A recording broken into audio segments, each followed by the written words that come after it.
बहुत बहुत स्वागत है आप सभी का मेरे YouTube चैनल न्यूज़ के ऊपर। आज की ये महत्वपूर्ण खबरें हरियाणा से, हरिभूमि अखबार से। रेलवे को मिला पहला स्वदेशी मालवाहक रैक। रेलवे के इतिहास में यह एक नया अध्याय जुड़ गया है जब रेल मंत्री ने देश की पहली स्वदेशी एल्यूमीनियम रैक वाली मालगाड़ी को भुवनेश्वर में हरी झंडी दिखाकर रवाना किया। यह मालगाड़ी हल्की होने के साथ ही अधिक माल ढुलाई में सक्षम है। इसे बेस्को लिमिटेड वैगन डिवीज़न और एल्यूमीनियम कंपनी हिंदाल्को के सहयोग से तैयार किया गया है। इसका कार्बन फुटप्रिंट भी कम है। प्रत्येक एल्यूमीनियम रैक सेवा काल में करीब 14,500 टन कम कार्बन उत्सर्जन करेगा। अगली खबर, अब कोविड-19 टीके नहीं खरीदेगा स्वास्थ्य मंत्रालय। केंद्र का कोविड-19 टीकाकरण कार्यक्रम अपने अंतिम चरण में है और स्वास्थ्य मंत्रालय ने निर्णय लिया है कि वे अब और कोविड-19 के टीके नहीं खरीदेगी। स्वास्थ्य मंत्रालय ने 4,237 करोड़ रुपए वर्ष 2022 से 23 में टीकाकरण के लिए आवंटित बजट का करीब 85% वित्त मंत्रालय को वापस कर दिए हैं और 1.8 करोड़ से अधिक टीके की खुराकें अभी भी भंडार गृहों में मौजूद है।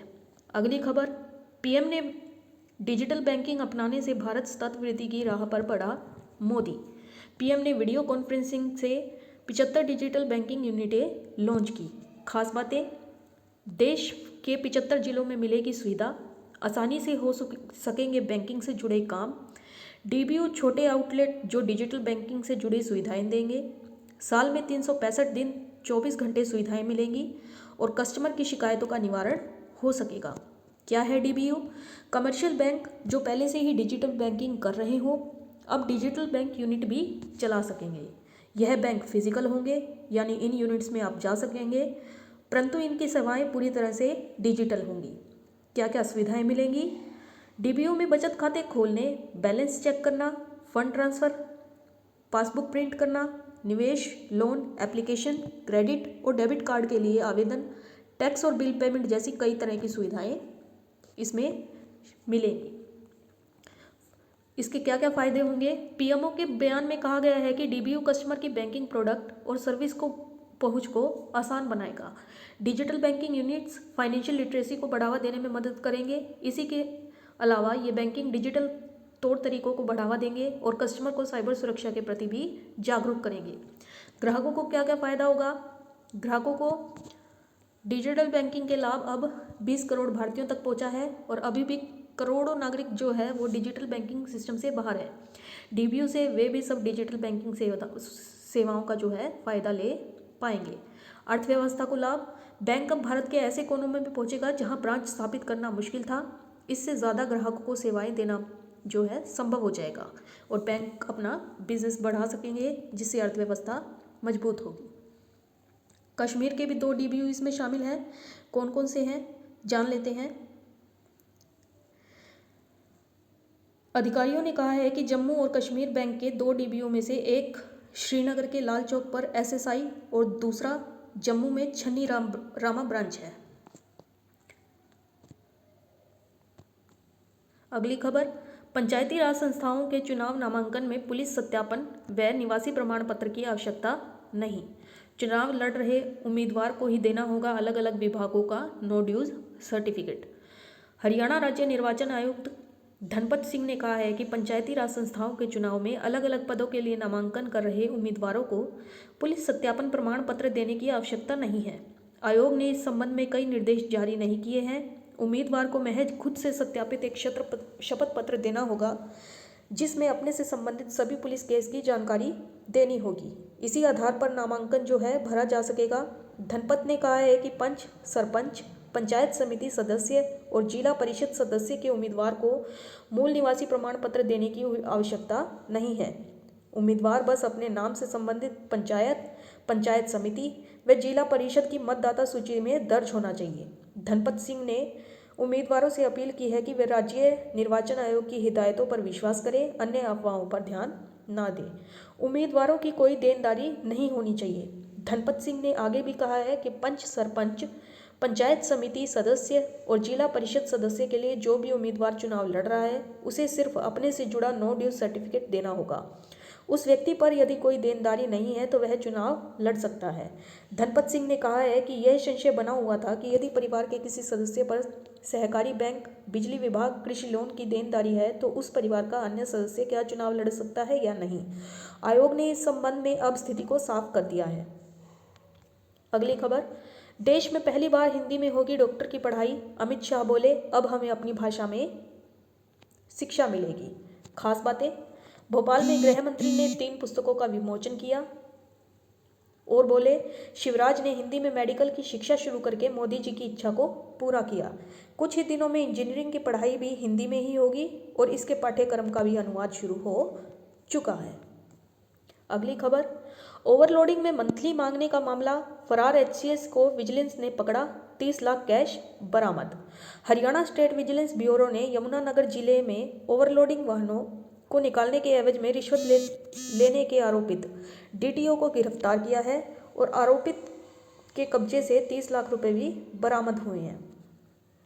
4 एजेंट पहले भी गिरफ्तार हो चुके हैं। कुल 66,93,000 बरामद हुए हैं।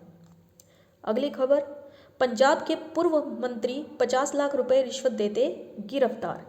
पंजाब विजिलेंस के एजीआई को रिश्वत देने के आरोप में पंजाब के पूर्व मंत्री सुंदर श्याम अरोड़ा को गिरफ्तार किया गया है।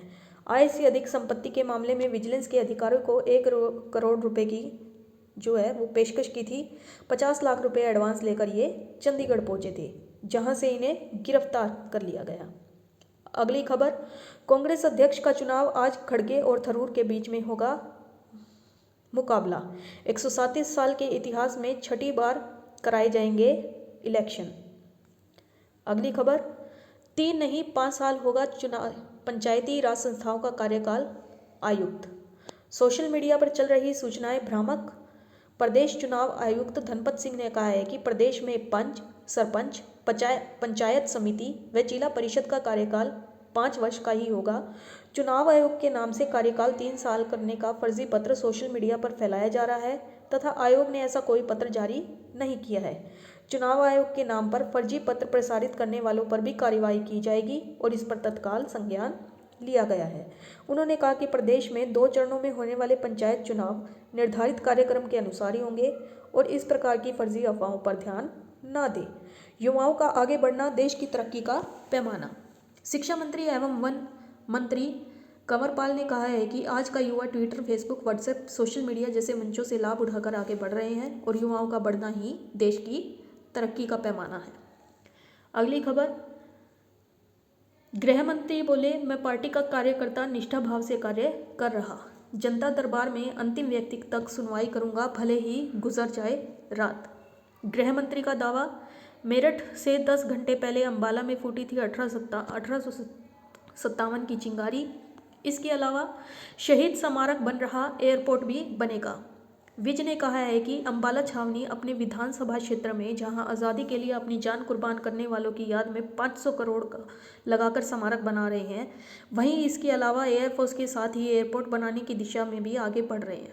उन्होंने कहा है कि प्रदेश के अंदर हर व्यक्ति को न्याय मिले और हमने अपने ड्रीम प्रोजेक्ट 112 को सिरे चढ़ाया है। इसके साथ ही प्रदेश के अंदर पुलिस व्यवस्था दुरुस्त रहे, इसके लिए हम दिन रात काम में जुटे हुए हैं। विज का कहना है कि इस तरह स्वास्थ्य विभाग और सरकारी अस्पतालों में सेवाओं को हमने बेहतर किया है।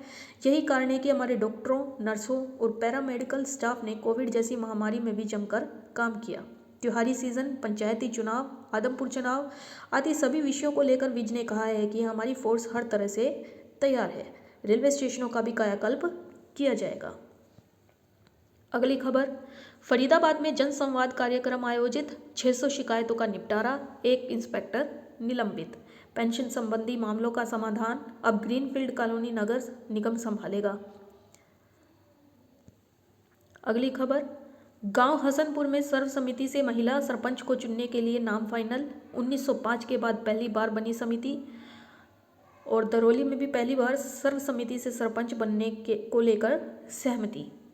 अगली खबर, गांव हैबतपुर में सर्वसम्मति से सरपंच व पंचों के नाम तय, ऋषिपाल के नाम पर सहमति। अगली खबर, अर्थव्यवस्था मजबूत, रुपए ने अपनी स्थिरता बनाए रखी। सीतारमण, रुपए में आई 8% की गिरावट को नहीं दी ज़्यादा तवज्जो। अगली खबर, G20 अध्यक्षता के दौरान क्रिप्टो करेंसी की नियामक रूपरेखा का प्रयास करेगा भारत, सीतारमण। वित्त मंत्री निर्मला सीतारमण ने कहा है कि भारत अगले वर्ष G20 की अपनी अध्यक्षता के दौरान क्रिप्टो करेंसी के लिए मानक संचालन प्रक्रियाएं विकसित करने का लक्ष्य लेकर चल रहा है। उन्होंने रेखांकित किया है कि प्रौद्योगिकी का इस्तेमाल करना चाहते हैं तो लेकिन इसका दुरुपयोग नहीं चाहते। अंतर्राष्ट्रीय मुद्रा कोष और विश्व बैंक की सालाना बैठकों में शामिल होने के लिए आई यहाँ सीतारमण ने भारतीय संविदाओं के एक समूह से कहा, यह भी भारत के लिए एजेंडा होगा। G20 की भारत की अध्यक्षता 1 दिसंबर 2022 से शुरू होकर 30 नवंबर 2023 तक चलेगी। इस दौरान भारत 200 से अधिक G20 देशों की बैठक की मेजबानी करेगा और धन शोधन और आतंक के वित्त पोषण के जोखिमों से निपटने के लिए क्रिप्टो करेंसी के वैश्विक स्तर पर नियमन के लिए प्रयास कर रहे हैं। अगली खबर, देश में अनाज भंडार तय मानकों से अधिक, रूस यूक्रेन युद्ध के कारण मूल्य दबाव में। अगली खबर, 2028 तक भारत बन सकता है दुनिया की तीसरी सबसे बड़ी अर्थव्यवस्था, आगे भी जारी रहेगी तेज विकास की गति। अगली खबर, भारत की अनुभवी और युवा ब्रिगेड T20 विश्व कप जीतने को तैयार, भारतीय टीम की औसत उम्र 30 साल से ज़्यादा।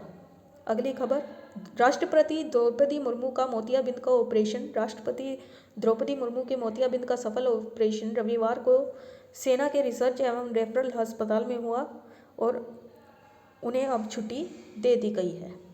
अगली खबर, हिमाचल में 20 सीटों पर फैसले को लेकर भाजपा की बैठक आज और टिकट बंटवारे को लेकर चल रही कशमकश। अगली खबर, गुजरात में भाजपा की भारी लहर, पार्टी तोड़ देगी सारे रिकॉर्ड, ऐसा कहना है अनुराग ठाकुर का। अगली खबर, गुजरात डबल इंजन नहीं नई इंजन वाली सरकार, आपकी 12 की सूची जारी। गुजरात में इस चुनाव भाजपा, कांग्रेस और आप के बीच बंट सकते हैं दलित वोट। 2017 में भी दलित समुदाय ने भाजपा का समर्थन किया था। 182 सीटों में से आरक्षित 13 सीटों के अलावा अन्य पर भी डाल सकते हैं।